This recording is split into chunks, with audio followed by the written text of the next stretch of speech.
so wonderful. So Bhinder, we're talking about the 17 United Nations Sustainable Goals this time round. What do those goals mean to you? Yeah, well, firstly, it's something that I didn't know anything about until it was sort of highlighted to me, to be honest. But those goals are, to me, is human things that we should all be doing, being mindful of everybody and how we can all contribute towards that. Yeah, because you see, I mean, the United Nations obviously got representatives from different communities, different nations to come together to agree on those 17 goals. You know, they spent quite a bit of time trying to kind of gain consensus. And the reason I'm engaging in these conversations about them is because, as you said, a lot of people don't really talk about these goals. You know, a lot of organizations are not aware of them. And I find that, you know, people are saying we're not really making very much progress. Maybe one of the reasons we're not making a lot of progress is that the ordinary individual doesn't see the relevance of these goals in their day-to-day lives. And with conversations, we can learn to see the relevance in our own lives, and especially with Sikhi, with our Sikhi values, a lot of these goals are related to the principles that we try and adhere to, like, for example, Gift Gamal and the concept of oneness and equality and egalitarianism and being ecological, and, you know, things like life below water, life on land, all of those things. It's like Sikhi teaches us to be in harmony with those things, doesn't it? To be in harmony. Exactly.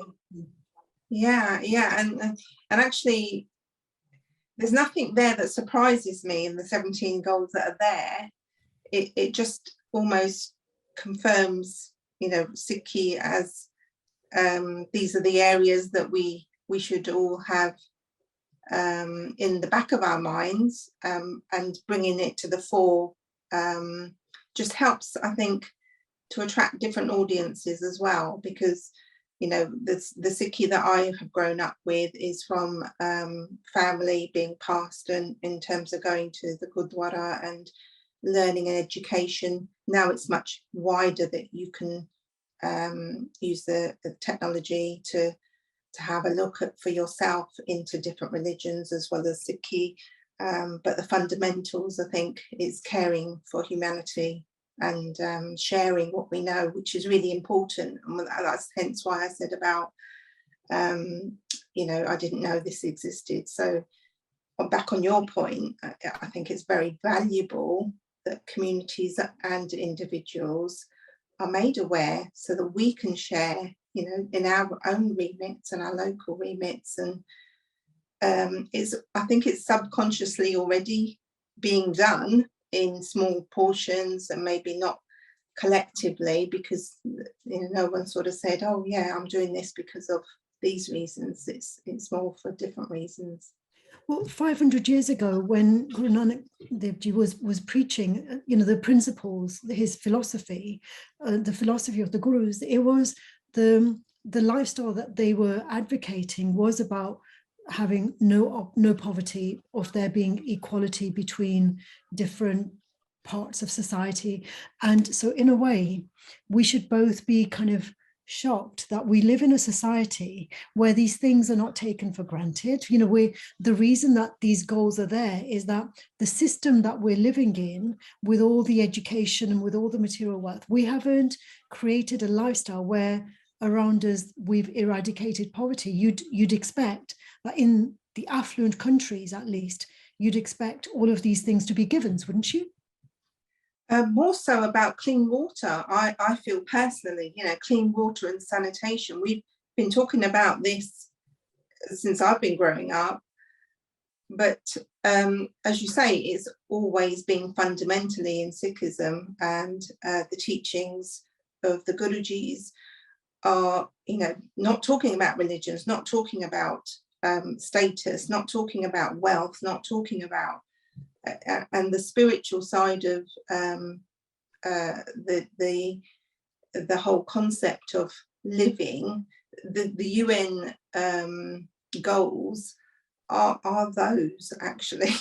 In my mind, they are those goals, and to educate ourselves into, they're already there, they've always been there, but to highlight how we can collectively make a difference, I think, is what we need to work on.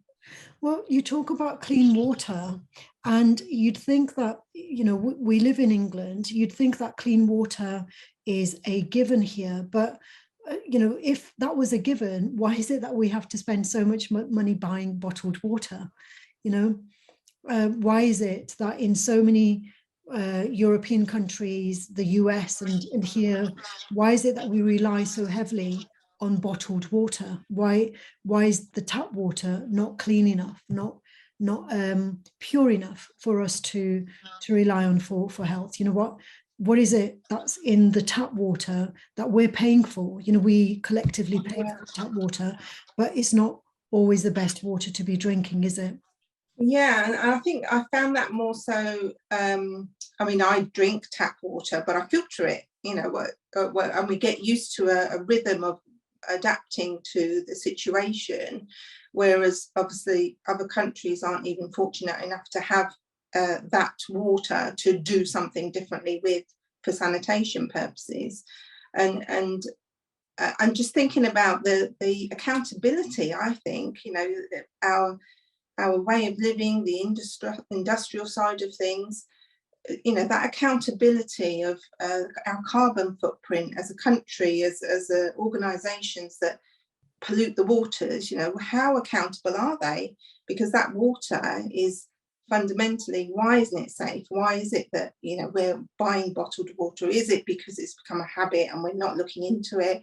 Or are we sort of being trained in that fashion to make that the reason to go out and use more plastic for a start? You know, what's yes, environment is so important, and Sikhism has taught us that from day one, but what we do is make it suitable for us rather than suitable for everyone. Mm-hmm. In my view. Yeah, because there are rivers that are polluted here in England. You know, we see all the plastic that goes into the rivers. We see all the plastic that goes into the seas. You know, so we are still, you know, we're not kind of looking after the water in the way that we need to be for it to be sustainable. So that's not, with all, despite all the education that we have received, you know, like all of us in England are fortunate to have education, at least 10 years of education, and yet we're not using that education to live in a way that that kind of is sustainable in terms of just having clean air and clean water. You know, like I know at the moment most of us have clean air, but when you go into the cities, you go into some cities in the world, and even clean air is not taken for granted, is it?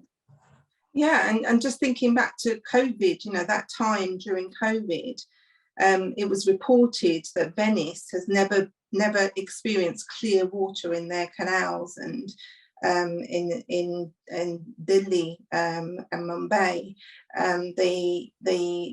the atmosphere, the breathing was so much different, so much clearer, and it always feels like that was our reset button to pay attention to what we're doing. But what we've done is just switch that button back to same things. Yeah. Yeah, I suppose in a way that there was optimism in that, wasn't there? That nature can regain its balance very quickly as soon as we stop interfering with it. Yeah, We yeah, just stay or do indoors. something differently. You know, be mindful. Look, this is that was actually, to me, that was telling us that actually if we do something a little bit differently, okay, we can't stop everything because it takes time to adjust our lifestyles, but if we've given that indication that this could happen, that's evidence that that happened because it was reported. Mm-hmm. So it's not as if, oh, you know, if we do this then it could happen. It happened, and if we can learn from that and make small changes, I think, you know, we've got a long way to go. Yeah. So which of these 17 goals are most important to you? So I've sort of thought about it in terms of, for me, good health and well-being and quality of education. The reason I say those two more so for me, thinking about myself, when I was told that I had borderline diabetes, I didn't know anything about my body. I didn't know anything about why I would have this. The first thing that came into my mind is, I don't drink that many tea, or I don't have sugar in my drinks. I don't have the consumption of, excess chocolate or sweet stuff that will, I sort of stay away from that. Why is this? And then without the education behind that, so taking the course of understanding the body and what can affect it, things like carbohydrates, that then gave me the drive to then, okay, now I understand, now I need to do something differently, because at the end of the day, that's on me. And I don't want to have my children have to say, yeah, my mum had diabetes, and my dad had diabetes, because it runs in my family, my side of the family anyway. So having that in the back of my mind, I made those choices consciously on well-being and mindful of good health, because fundamentally that's a vicious circle, isn't it? If I can control one area of it to a degree, can't say I'm perfect, because we all slip up, and being mindful that actually the education piece has helped me to understand what I need to be aware of and how I can do something differently. Well, I was diagnosed with diabetes as well 3 years ago, and I was put on metformin. And even though, like, my brothers, my dad, so diabetes, like yourself, it was running in my family as well.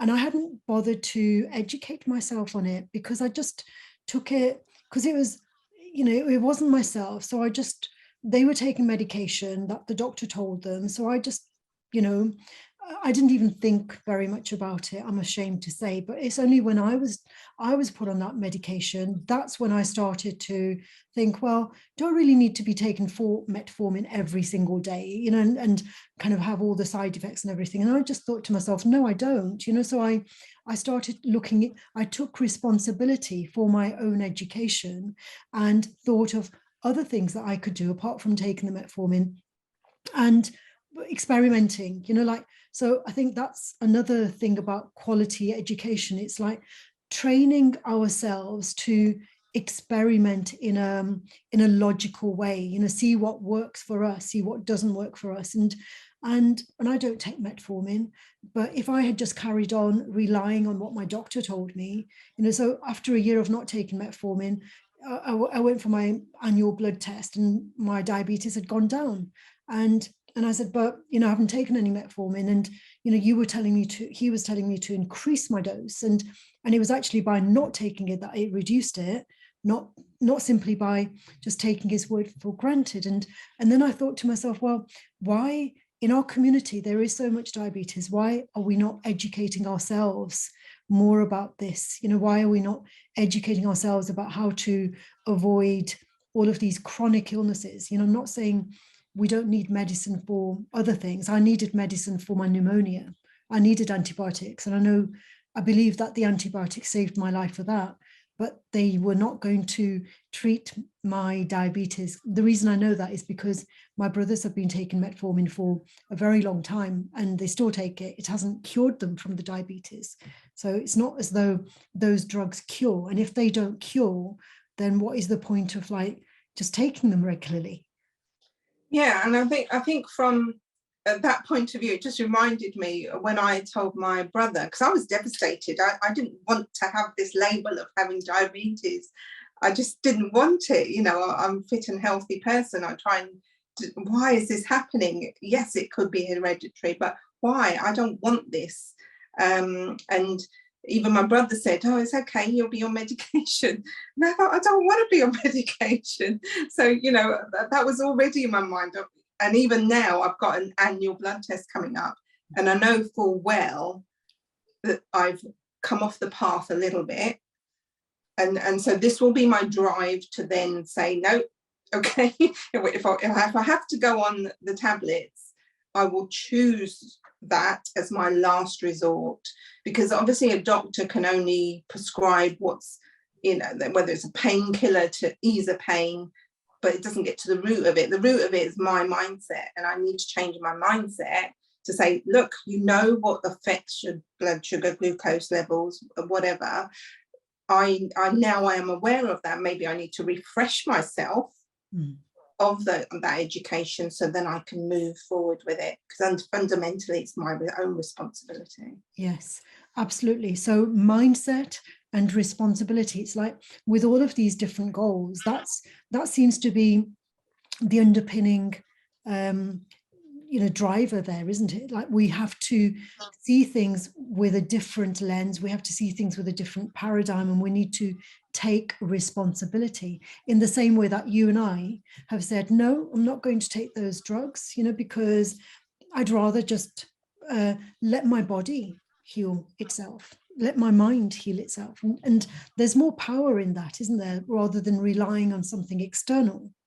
It's a little bit like saying a homeless person, if we just give a homeless person a couple of pounds so they can buy a sandwich, it's not going to resolve the reason that they're sleeping on the street. It's not going to resolve that, because next day you'll go and they'll still be on that same street, begging for the same thing, and so it's only when that person starts to take responsibility for their life and to do things differently that something will change. It's not simply it's not the external environment that is going to change, to adapt to us. We have to adapt in thriving in the external environment. Yeah, and going back to like Sikhism and spirituality, we come on our own and we will leave on our own, and our journey is for us to learn and meditate and spiritually educate ourselves. So whether we choose to do that, because there's so many guides, there's so many ways to do that, but it's whether our mindset, we want to do that, or we feel, oh, it's not for me, I don't need to, or now's not the right time. So we can make as many excuses as we want to, and the mind is a powerful thing. At the same time, obviously, mental health and well-being, that interlinks, because I've this year it's been an amazing year for me, physically being able to climb Snowdonia. I didn't think I'd ever do anything like that. It's never been something I've thought, oh yeah, I really want to do that. So I did that, and I did that on the back of I had a purpose, and the purpose was to then stretch myself to raise money for a charity that supported parents of having a bereavement of a child. And that was dear to me for a different reason. But having that purpose, okay, I need to raise money. So then the Vasaki Yorkshire Three Peaks came about. I didn't know anything about it. It was given to me as a highlight. Oh, this is available, and I do it already, somebody said to me. And I thought, actually, yes, because if I can raise money for a charity that's dear to me right now. So that was, I had to have a purpose, and the purpose underlines, actually, if I look after my health, then it's still affecting me in a positive way. Mm-hmm. Yeah, and as you say, all of these things are interconnected and interlinked. And when you were speaking, I was just thinking about different drivers for that motivate us to do something. And sometimes the driver is survival. So for example, diabetes, it's like survival. I don't want my feet amputated. And so it's like it's a survival. I was motivated to explore different ways of managing it because of survival issue. But another one is growth, so you climb Mount Snowdon because you want to stretch yourself, you want to make that effort. So, go through that ordeal because that once you've done it, you will be a bigger person, you will have stretched your limits, as it were. And then transformation, transformation, it's like having done that, no one can take away that experience from you. Hopefully it's been transformational in some way. Yeah, absolutely. It transforms your mental health, which then it gave me the drive to do something different in my career. So my career has grown. You know, I've taken on a new promotionary role, and the responsibilities are greater. And I'm already thinking, okay, now where can I take this? Because I don't see a limit. I haven't got that mindset of I can't do that. It might take me time, and I can take time, but I don't feel there's anything in terms of barriers or boundaries. Where I find that is that we are changing the culture, you know, within organisations, the digital transformation that's taking place, and being more mindful and inclusive. That's a big part of the goals as well. So yeah, it just feels there's more people wanting change. And we need to listen to each other. You know, that can be from educational pieces where, you know, students are studying these and then taking them. And it's like finances. You know, in school, we learn nothing about how to manage on a paycheck from month to month. When you come out of school, that's it, you're on your own. You know, it shouldn't be that way. And that's what the you know, industry has now decided. Actually, okay, you tell us where you want to facilitate these conversations. So it is about understanding our local communities, because it's not something, yes, I can do it for myself, you can do it for yourself, but if we do it as a community and a collective, we may have different reasons to do it.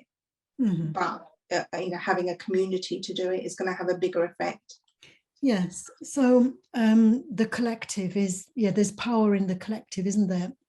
And there's power in partnerships as well. So it's about building bridges with, so we're part of a family, we're part of a community, and then building bridges with bigger communities, so that we, you know, the us that we perceive becomes bigger and bigger, and there's more of a ripple effect then, isn't there? Yeah, and that we, I think, comes from, you know, Sikhi. No one's done it on their own. You know, the gurus have talked to other people and shared and you know, transformed, and give us a learning that it doesn't matter what your background is, you know, in terms of Sikhism or Muslim or Hindu, that humanity, and that's fundamental to it doesn't matter whether you believe or don't believe, because at the end of the day, if your mission is one of these goals, then that's great, isn't it? Mm-hmm. Yeah. When we look at the lives of like the 10 gurus, like we look at the life of Guru Nanak Dev Ji and we look at the life of Guru Gobind Singh Ji, and they were, historically, the context was very different in which they lived, and they adapted accordingly, didn't they? So it's like the same kind of, it was the same consciousness, but the behavior was different based on the context.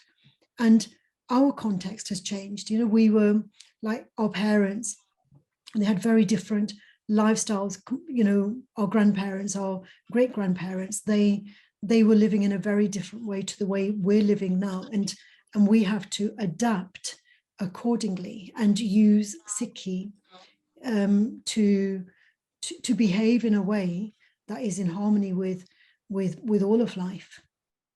Yeah, and you know, what I see now in terms of so many small businesses have started up during COVID, coming outside of COVID, online, and I'm so, I shouldn't use the word power because it's not something that we are taught to use in terms of being humility, because we're who are we to say, you know, I'm really proud of you, because I'm nothing compared to a drop in that ocean.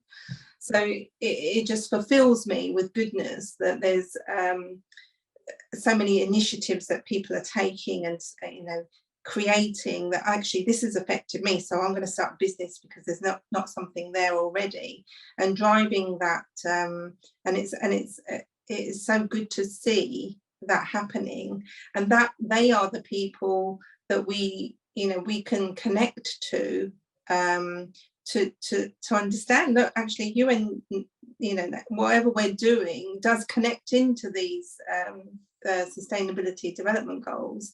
But if they know about them, then maybe it can grow bigger and more collective and more harmony to eradicate things like poverty. Yes, and you talk about like being a small drop in the ocean, and it's like that's that whole concept of oneness, that we are like little drops, and when we become conscious of who we really are, then we become part of that ocean. Powerful, isn't it? Yeah. And I've noticed that during the last 2 years, so many people have written books, haven't they? They've used the time, they've kind of like been indoors, and they've used their time to complete their books, and that in itself is powerful. Like I read the book by Simran. Is his name Simranjeet? Okay. The Light We Bring. Okay, I'm not aware of that book. But yes, yeah. It was on my desk somewhere.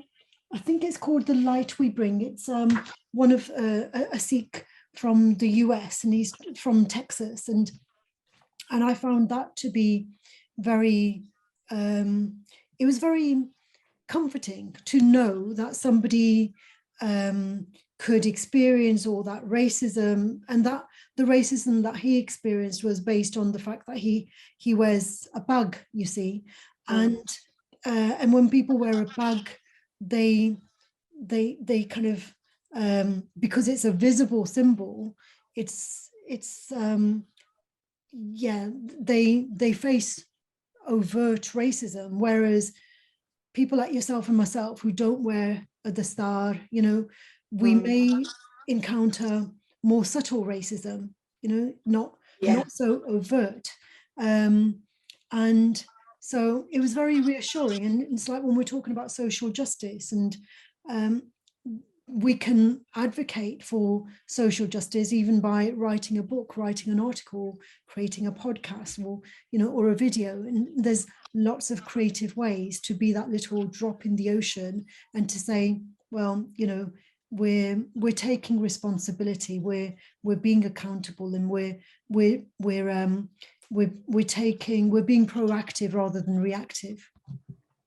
Yeah, and I think what you do in this concept of bridging gaps, we individuals that are doing book writing and doing the podcasts and doing the videos, they are creating awareness to different audiences and different ages, and actually what a beautiful way to do it, because anyone globally can reach out and pick up that book or have a look online and learn.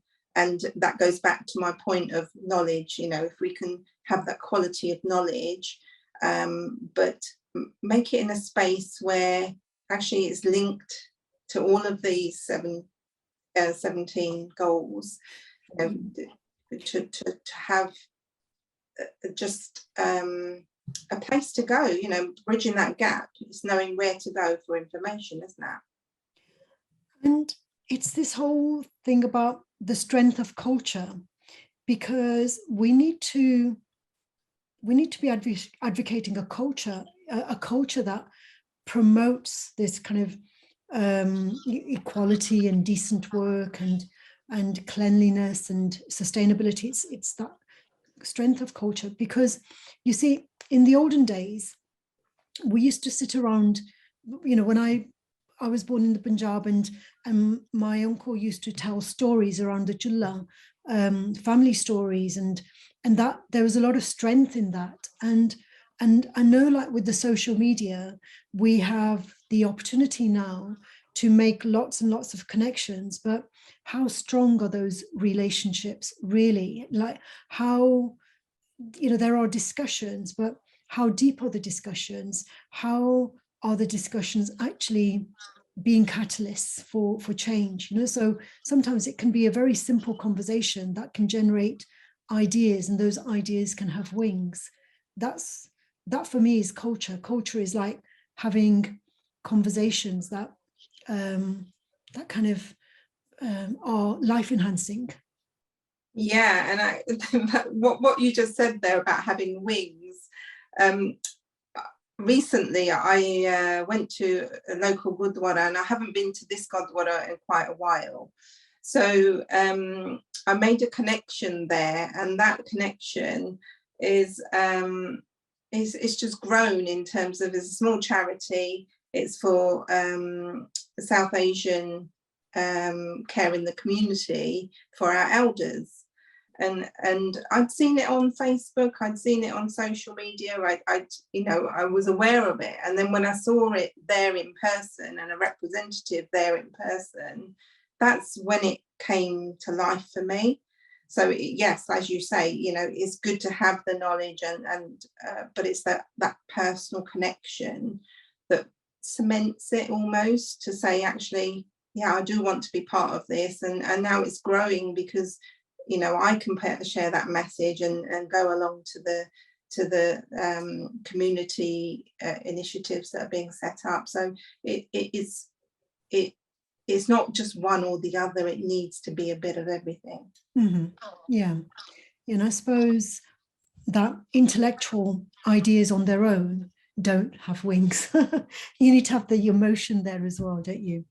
Absolutely, yeah, because people buy people at the end of the day. Having someone to go to talk about, whether it's mental health, whether it's struggling financially, whether it's your health, we need a guide, and Sikhi gives us a guide, for our spiritual growth. Yes. And in addition to the gurdwaras, because I know like most of us will go to the gurdwara, and where do we go to have these intellectual and life enhancing discussions? Do we have enough community places where we can, I know like there are some kind of, I watch a lot of, but well, not a lot. There isn't a lot, but I watch these Punjabi films on Netflix, but there aren't very many, and that for me kind of makes me feel connected with my ancestry and my roots and whatever. But there's not really a lot of them about. What is it that here in England, for example, what is it that we're doing to be creative in and to sustain our own roots and to thrive in as a cultural community? Yeah, I sort of missed that, and I think I know from your upbringing where you are, and mine in Kent as well, that the communities are small, the generations are older in terms of the people that go to the Gurdwara for to socialize. They haven't really got anywhere else to go, so that's where they go. These charities that are popping up and are bringing a little bit of infusion of education, because the translation needs to be there for the older generation that are wanting to know about the health or well-being in terms of that elder group. But what I have found was there's a lot of interest around Bhangra classes, fitness classes. So I just felt, I want to do something here, because I'd, as you say, reaching out. It's not just popping to the cinema to watch a film. You have to wait for a certain day of the week before you can get to a cinema that's going to play a Punjabi or a Hindi film around my area, or a concert. Just recently I went to a concert, and that's the first time I've ever been to a concert in Punjabi, and it was just amazing experience, because I feel in this time of my life I want that connection, because it's going to be lost otherwise, and that's what I've grown up with. So the Bhangra fitness classes is not something that I've spoken to my local Gurdwara, but they can't accommodate that sort of style because of the music. Mm-hmm. So now I'm trying to find an avenue where I can explore, and I'm finding it. It's taking time, but to have communities where people can just go and have a little bit of fitness and fun, and bring in that culture of music. There's a lot of more of arts and cultural awareness, and people that are in pockets of communities that they haven't necessarily been a representation before, are now using these as a catalyst of socializing. Yeah, because in 20 years' time, we'll probably be looking for those kind of classes, won't we? For the elderly. I'm thinking ahead. Yes, like knitting classes and crochet classes. I mean, these are things that I did as a child. I used to knit as a teenager, even I used to knit and I used to crochet. And as we get so busy, we lose, we don't prioritize, I suppose, or the time to do embroideries and things which are generally the hobbies. And Yeah. these hobbies are, again, life enhancing. But when we talk about the sustainability and mental well-being, it does kind of depend on having a life which is in balance with the arts and with there has to be that cultural kind of enhancement, and simply going to the Gurdwara is great, like for spiritual sustenance, but there has to be that cultural sustenance as well, doesn't there? Yeah, absolutely. And I think that's where one's a spiritual journey is within anyway. So whether you physically go somewhere or whether you just spend that time for your spiritual growth, it doesn't matter, as long as you feel that you're doing what you want to do towards that spiritual journey. But the physical side of things and that well-being piece, it just I've got people wanting this to happen, and I've always wanted it in the background. And where you were saying about sorry, what did you just say in terms of the spiritual well-being? Was it your father that was in telling you stories in India? Oh my mama, Yeah. actually. My mama used to. Yeah. So when I used to visit, it was the same thing. We were all sat round, having a conversation about stories and that sort of thing. And now I am seeing things online. There's books there. There's stories being told in Punjabi, and so it's there. But bringing it to life, I think it needs, things like governments or funding to say, okay, you bring a lot to communities, let's fund these, but not just in a community of one area of say Sikhism. It needs to be such as the NHS, the volunteers. I'm part of the volunteers. If we have a funding that can bring communities together from different backgrounds, but they all have the same, will to do something for the community that they live in. What more can you say? If we all go litter picking one day, or we all go to make food at the Gurdwara as seva, if we can do that as communities, how more powerful is that? Mm-hmm. Yeah. And in terms of sustainable cities and communities, that would be part of the strategy then, wouldn't it? Creating, because I suppose sustainable cities, we think about somewhere like London. London is a very cosmopolitan environment, which is great. And do you think that sometimes that cosmopolitanism can disintegrate some of the community relationships, or do you think it's I mean, I used to live in Ealing, and I used to go to Southall and Greenford, where the largest parts of like my own community were. But the fact is that even though I lived in the midst of my own community, most of my friends were European and from all over the world. So I didn't really have friends who were Sikhs, even though I lived within a Sikh environment.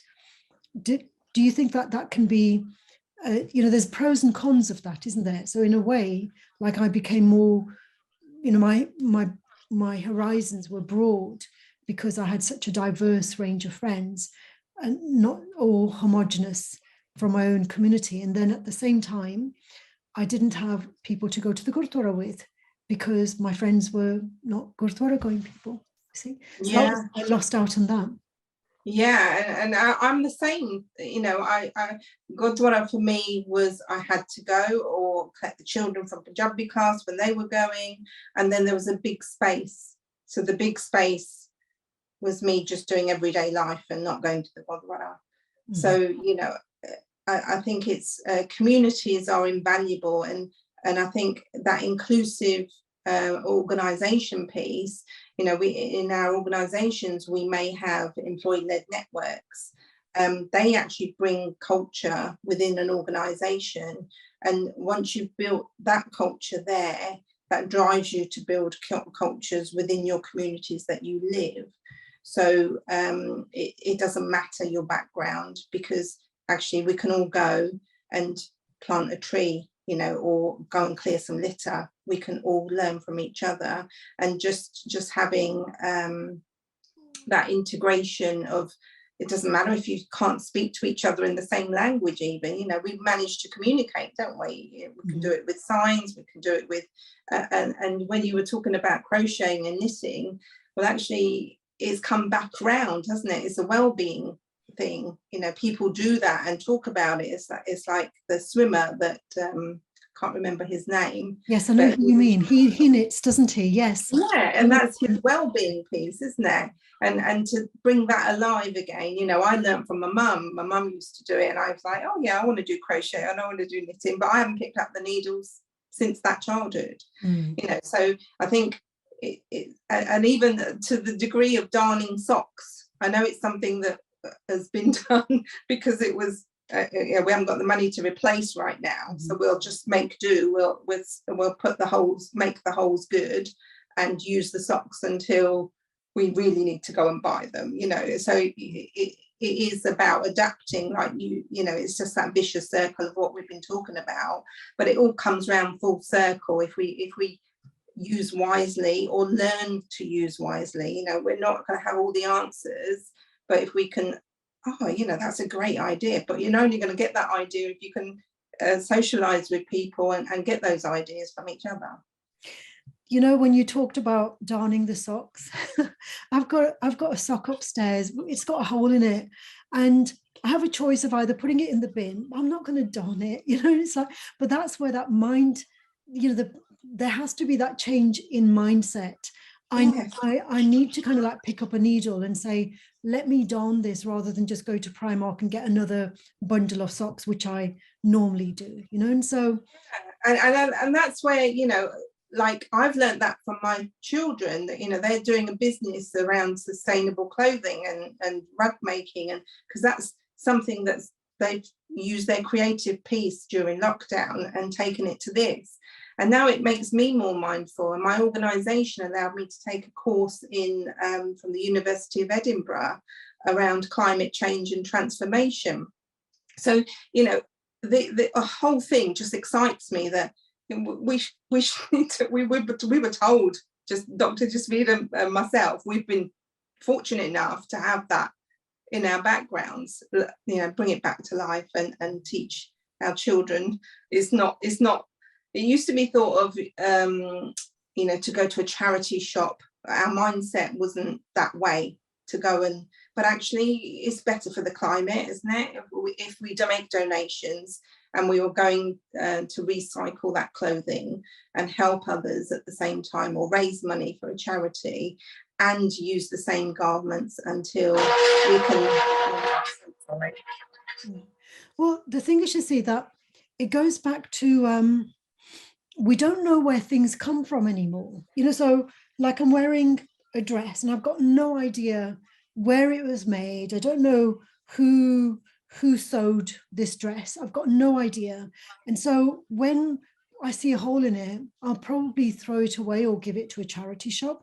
Whereas if I made it myself and then I got a hole in it, I'd probably repair it, because I knew how long it took me to cut, you know, the pattern and to sew it and whatever. I probably wouldn't throw it away. If I knitted, you know, like you're wearing a nice, it looks crocheted, you know, if I knitted that or if I crocheted that, then I'd probably mend it. But because I got it from Primark and I've got no idea who made it and how much they earned for it and whatever, I'll probably kind of think, oh, it's a lot easier for me to just throw this away and get another one, you see. So we need, again, that goes to this concept of this oneness and this wholeness. It's like we need to know where our food comes from. We need to know where our clothes come from, because only by that knowing, like sometimes I was eating an apple or I eat any kind of fruit, and I always think to myself, somebody planted the seed for this. Somebody planted the seed, and then somebody watered it, and somebody kind of like, like was looked after it until it became a plant, and then somebody picked that fruit, and then somebody Yeah. transported it, because oranges don't grow in England, and so somebody transported it all the way from like a faraway country here so that I can eat that. And so look at that, like I've paid like a few pennies for an apple or an orange, but look at all the distance it's traveled and the hands that have kind of gone into cultivating that for us. And because we are, most of the time we're oblivious to that, we waste things.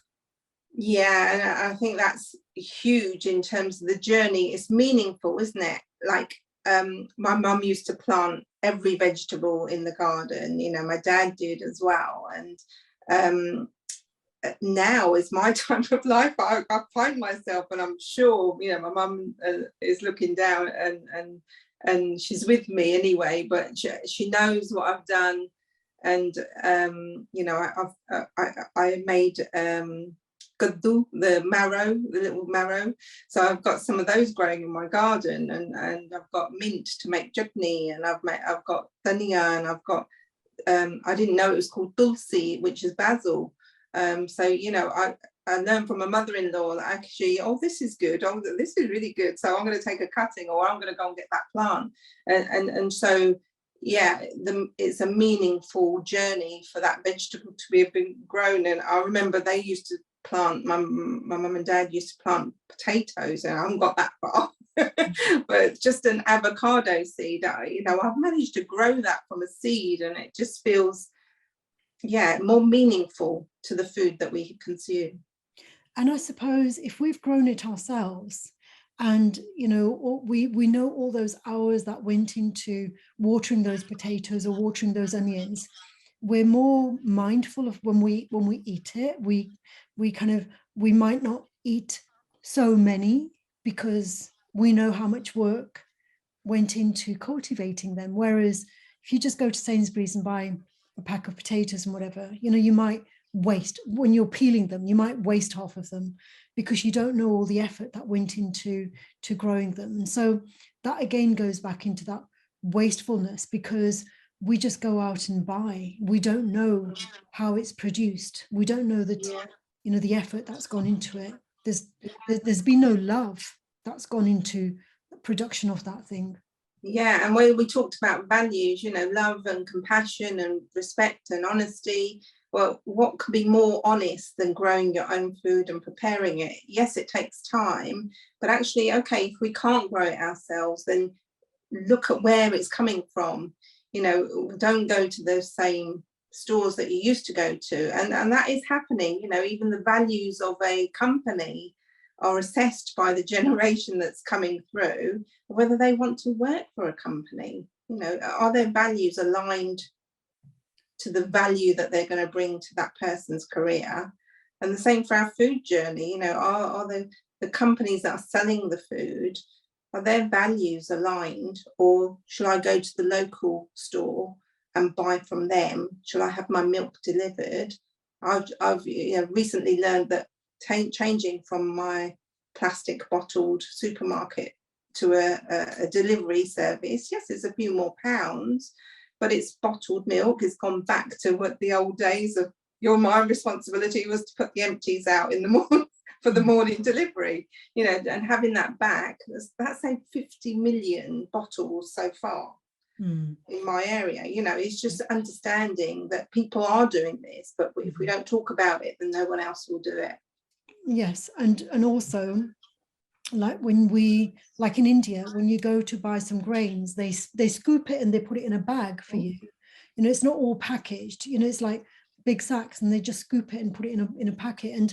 But the thing is, you see that again, like in terms of sustainability, we can afford to eat whatever we want to eat. We can afford to eat avocados, but avocados don't grow here in England. And And in order to grow those avocados, they cut away so many trees, don't they? Because avocados, they require lots of water.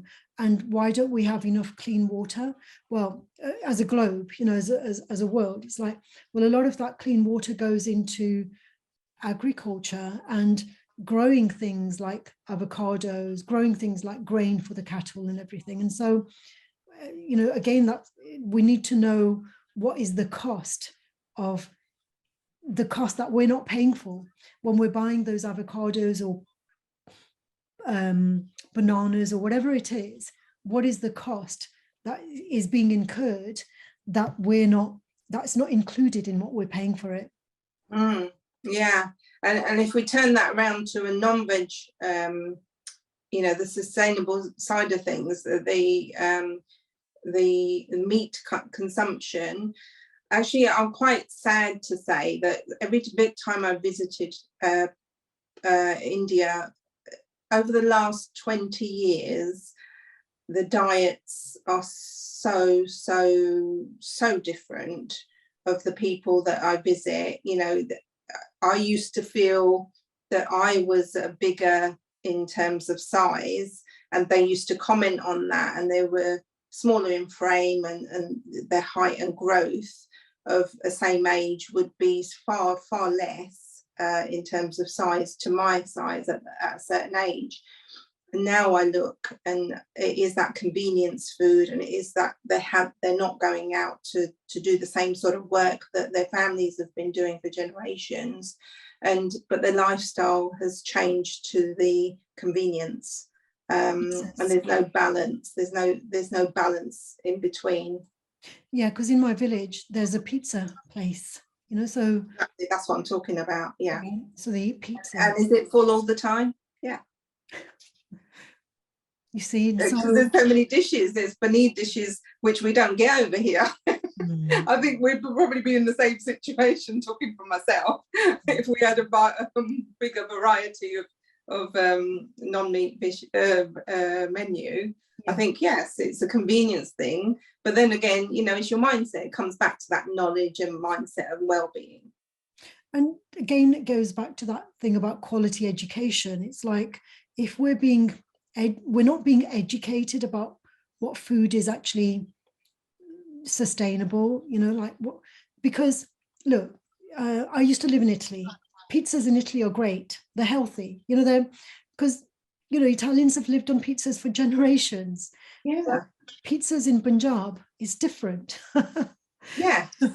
Yeah, absolutely. And that, yeah, it's all freshly grown, isn't it? It's all freshly prepared there and then, what we just talked about, you know, when you've got an abundance of ingredients, and it's not just chucking loads of cheese and paneer and everything on top. It's, you know, it's made delicately, because it's using fresh resources there and then.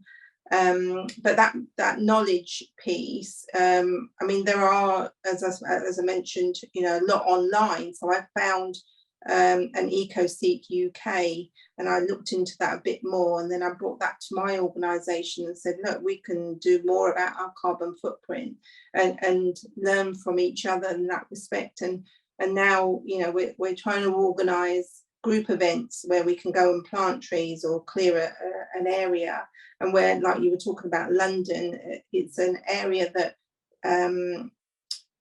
even if it was canal cleaning, you know, it's a thing. They'll do that as a charity. They're looking for volunteers, but if they don't know that, you know, people can be part of that, or people don't know that it can be part of that, then, you know, we just, I think it's that communication piece is fundamental as well. Yeah, having a good communication strategy so that we build on these strong partnerships with others, so that we through that ripple effect, through these partnerships, we can make an impact, can't we? Yeah, and just lastly, around the NHS, the volunteer side of things. So the volunteering is more around the COVID and vaccination programs, again, that are going to be launched. But these volunteers that are national you know, have been volunteering for check-in and chat as I was, which was just picking up the phone and having a conversation with people. So we're on standby because they don't know what to do with the volunteers. So there's a lot of volunteers available. And wouldn't it be good if Culture Aid and NHS volunteers and other charities could say, actually, we need people here, let's do it as a collective. Yeah, absolutely. Wonderful. Well, thank you very much, Bhinderji. That's been fantastic. And yeah, I'll speak with you again very soon. Thank you so much. Apologies for the background noise. All right. Bye for now. Bye-bye. Take care. Bye-bye. Bye.